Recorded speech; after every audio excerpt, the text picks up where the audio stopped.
भावलपुर के अंदर मौलाना मसूद अजहर की ఫ్యామిలీ के लोग దేశ సరిహద్దులను రక్షించుకోవడానికి ఢిల్లీతో వీళ్ళు పోరాడారట, కాబూల్తో పోరాడారంట, కాబూల్లో కొట్టాడారట, కందహార్లో పోరాడారట. అరే మీది పోరాటం కాదురా ఉగ్రవాదం, మీది పోరాటం కాదు ఉగ్రవాదం అని చెప్పి ప్రపంచ దేశాలు ఎన్నిసార్లు చెప్పినా మీకు చెవికెక్కదారా? ఎందుకంత గొంతు చించుకుంటారు? మీకంత గొంతు చించుకునే అవసరం ఏర్పడితే ముందుగా మీ ప్రజలకి ఇంత బువ్వ పెట్టండి, ఆ తర్వాత గొంతు చించుకుంటారు, లేకపోతే మీ గొంతులో కోసుకుంటారు, మీ కర్మ మీరు పడండి. ఎందుకంటే మీకు ఆ విద్య కదా వచ్చింది, మనుషుల్ని చంపడం, మనుషుల మీద పడి పీక్కు తినడం. ఇదే కదా మీరు నేర్చుకుంది, మీకు నేర్పుతోంది మీ దేశం, మీ పాకిస్తాన్ దేశం. నోరుందని చెప్పి వాగడం అంతే కదా, అడుక్కోవడానికి ఒక జోళ్ళు పట్టుకొని వెళ్ళి దేశాల మీద పడడం, ఆ పడేడిస్తే వాళ్ళు ఇంత ఒక బిచ్చ వేస్తారు, ఆ బిచ్చాన్ని తీసుకొచ్చి మళ్ళీ మీరు మీ కత్తులకి పదును పెడుతూ ఉంటారు. ఏం బతుకులరా మీవి? మనుషులేనారా మీరు? అసలు ఉగ్రవాదమా? రండిరా పోటీ పడదామంటే దేంట్లో? మీ ఉగ్రవాదంతో పోటీ పడడానికి ప్రపంచాలు ఏవి సిద్ధంగా లేవు. అందులో భారత్ అసలు పట్టించుకోదు ఆ విషయాన్ని. డెవలప్మెంట్లో పోటీ పడదామంటే రారు మీరు. ముందుకు వెళ్దాం రండి పోటీ పడదామంటే రారు మీరు. ఉగ్రవాదుని ఏం చేస్తారా? ఉగ్రవాదుని పెంచి పోషించి ఏం చేస్తారు? గట్టిగా భారత్ గట్టిగా ఉమ్మితే చాలు ఆ ప్రవాహానికి కొట్టుకుపోయే దేశం రా మీది. మొత్తంగా మీ వాళ్ళందరినీ అన్నం పక్కన పెడితే కనుక మొన్నటికి మన 1000 కోట్లు ఏం చేశారా మీరు? మన వర్షాలు పడితే ఏం చేశారా మీరు? దీని గురించి మాట్లాడరు. ఇప్పుడు నిన్న మ్యాచ్కి సంబంధించి మాట్లాడిన సందర్భంలో షోయిబ్ అఖ్తర్ వాగుతాడు. ఏంటది? గొడవలేంట్రా? అఖ్తర్ గారికి గొడవలేనట, ఆటేనట. అసలు దేశం మధ్య గొడవలేంట్రా? పిచ్చవదవల్లారా? కలిసికట్టుగా ప్రపంచాన్ని ముందు నడిపించాల్సింది పోయి మీరు కదా ఉగ్రవాదాన్ని జొప్పిస్తోంది, మీరు కదా ఉగ్రవాదాన్ని మొత్తం కూకటి వేళ్లతో పెకిలించి వేసేదని చెప్పి చేసే ప్రయత్నాలకి అడ్డుకట్ట వేస్తోంది. మీరు కదా, మీ దేశస్తులే కదా, మీ మంత్రులే కదా ఒప్పుకుంది ఉగ్రవాదాన్ని పెంచి పోషిస్తున్నామని చెప్పి. ఇప్పుడు మాట్లాడరే? ఏ చెవులైతే ఇక్కడ భారతదేశంలో ఉండి పాకిస్తాన్కి సపోర్ట్గా నిలిచాయో ఆ 2 చెవులకు తుప్పు పట్టి ఉన్న చెవులు ఇప్పుడు వదిలాయా? తుప్పు వదిలిందా? విన్నారా? వాడే ఒప్పుకున్నాడు భారత్ దాడి చేస్తుందని చెప్పి. దరిద్రం ఏంటంటే మన భారతదేశానికి సంబంధించి మన దేశంలో ఉండి మన దేశానికి వెండిపోటు పొడిచే దరిద్ర దిక్కుమాలిన జనాలు ఇంకా ఉండడం దౌర్భాగ్యం.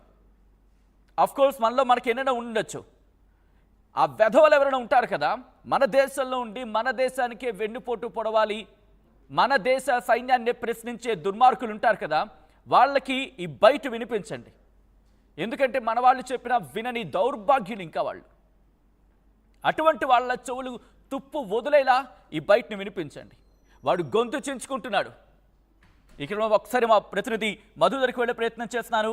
పాకిస్తాన్పై భారత ఆర్మీ ఇంకా దాడులు చేయాలనే ప్రశ్న ముందుంచింది. ఒకసారి మీరు మాట్లాడే ప్రయత్నం చేయండి. మధు, ఈరోజు వీడింత గొంతు చించుకొని అరవడానికి కారణం ఏంటి? అంటే మళ్ళీ వాళ్ళు అక్కడ రీకన్స్ట్రక్షన్ చేస్తున్నారు, మళ్ళీ దాడులకు మేము దిగుతాం అని చెప్పి హెచ్చరికల కింద భావించాలా? ఒకవేళ అటువంటి పరిస్థితి వస్తే భారత్ కూడా ప్రతిదాడులకు ఇప్పటికే సిద్ధంగా ఉన్న పరిస్థితి, ఎందుకంటే ఆపరేషన్ సింధూర్ పూర్తి అవ్వలేదంటూ స్వయాన భారత ప్రధాని చెప్పుకొచ్చిన పరిస్థితి ఉందిగా. All right, Madhu line disconnect అయింది, మరి కాసేపట్లో మధుని కనెక్ట్ అయ్యే ప్రయత్నం చేద్దాం. ఆపరేషన్ సింధూర్ పై జైషే కమాండర్ ఇలియాస్ సంచలన వ్యాఖ్యలు చేశారు. ఉగ్ర స్థావరాలపై ఇండియన్ ఆర్మీ దాడి నిజమేనంటూ చెప్పుకొచ్చాడు ఇతగాడు. ఉగ్రవాదాన్ని స్వీకరించి దేశ సరిహద్దును రక్షించుకునేందుకట వీళ్ళు ఢిల్లీలోని, కాబూల్లోని, కందహార్లో పోరాడమంటూ ఈ మసూద్ ఇలియాస్ కశ్మీరీ వీడి పేరులో ఉంది. వీడి పేరులో ఉన్న కశ్మీరీ, వీడు నిజంగా కశ్మీరీయేనా? అరే నువ్వు నిజంగా కశ్మీరీవేనా? ఒక ప్రాంతానికి చెందినవాడు ప్రాంత అభివృద్ధిని కోరుకోవాలి, నువ్వేంట్రా ప్రపంచ నాశనాన్ని కోరుకుంటున్నావు? ఏం మోహం పెట్టుకొని బయలుదేరుతున్నారా మీరు? ఈ క్రమంలో ఒక్కసారి ఆ విజువల్ మీరు చూస్తున్నారు. అతగాడు మాట్లాడింది పహల్గామ్ ఉగ్రదాడికి ప్రతీకారంగా భారత్ సింధూర్ ఆపరేషన్ సింధూర్ని ప్రారంభించిన తర్వాత పాకిస్తాన్లోని ఉగ్ర శిబిరాలపై విరుచుకుపడిన తర్వాత భారత ఆర్మీ చూపించిన ఆ విజువల్స్ని ఇటు పాకిస్తాన్ కనీసం ఒక్క ఎగ్జాంపుల్ చూపించలేకపోయింది. మేము దాడి చేస్తాం, మేము గెలిచేసామని చెప్పి విర్రవీగిపోతూ ఇటు ప్రపంచం ముందు జోకర్గా మారిపోయిన మీ ప్రధాని అడగరా, రేయ్ ఇలియాస్ మీ ప్రధాని అడుగు, మీ ప్రధానికి చెప్పు, అరే ఇడియట్, అరే వెధవా, మనం గెలవలేదురా, మనం ఓడిపోయాంరా, మనం సిగ్గుతో తలదించుకోవాలరా. మీ సోకాల్డ్ వాడు ఉన్నాడు కదా ఆర్మీ చీఫ్ ఆసిమ్ మున్నీర్ ఉన్నాడు కదా, వాడికి చూపించు, అరే పనికి మళ్ళా ఎదవా, మనమే గెలవలేదురా, జైషే మహమ్మద్ వాడి స్థావరాన్ని కొట్టారు, వాడి కుటుంబం చచ్చింది, వాడి కుటుంబంలో కొంతమందిని చంపేశారు అని చెప్పి వాడికి చెప్పు, తెలుస్తుంది. ఇంకా వాళ్ళు నిద్రలో ఉన్నట్టున్నారు, కాస్త మొహం మీద నీళ్లు కొట్టి లేపు. ఇన్నాళ్ళు ఎక్కడున్నారు? గుర్తుపెట్టుకోండి, ఎవరు ఎక్కడున్నా కూకటి వేళ్లతో పెక్కడించి వేస్తుంది మీ ఉగ్రవాదాన్ని.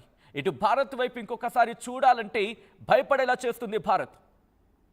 వాడేవాడు చూసారా, వాడు హావభావాలు చూడండి, ఎడం చేత్తో ఊపేస్తున్నాడు, ఎడం చేత్తో ఊపేస్తూ ఏదో ప్రపంచానికి శాంతి సందేశం ఇస్తున్నప్పుడు ఏదో మాట్లాడే సందర్భంలో ఒక్కసారిగా దాని ఏమంటారు, ఆ ఫియర్స్ స్పీచ్ ఉంటుంది కదా, చూస్తున్నారు. మళ్ళీ వాడికి ఎంత భయం అంటే చుట్టూతా మళ్ళీ అదే ఉగ్రవాదులు కాపలా, వాడి బతుకలా తయారైంది ఆఖరికి వాడిది.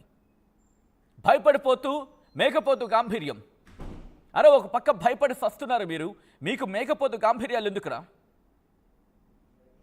ఈ బైట్ నిజంగా ఈరోజు భారతదేశంలో ఉండి భారతదేశం చెబుతున్న మాటని వినని వాళ్ళకి వినిపించాల్సిన సమయం ఇది. ఎందుకంటే బహుశా ఇది చాలా చిన్న బయట అయి ఉండొచ్చు, కానీ చాలా కాంక్రీట్ బయట ఇది.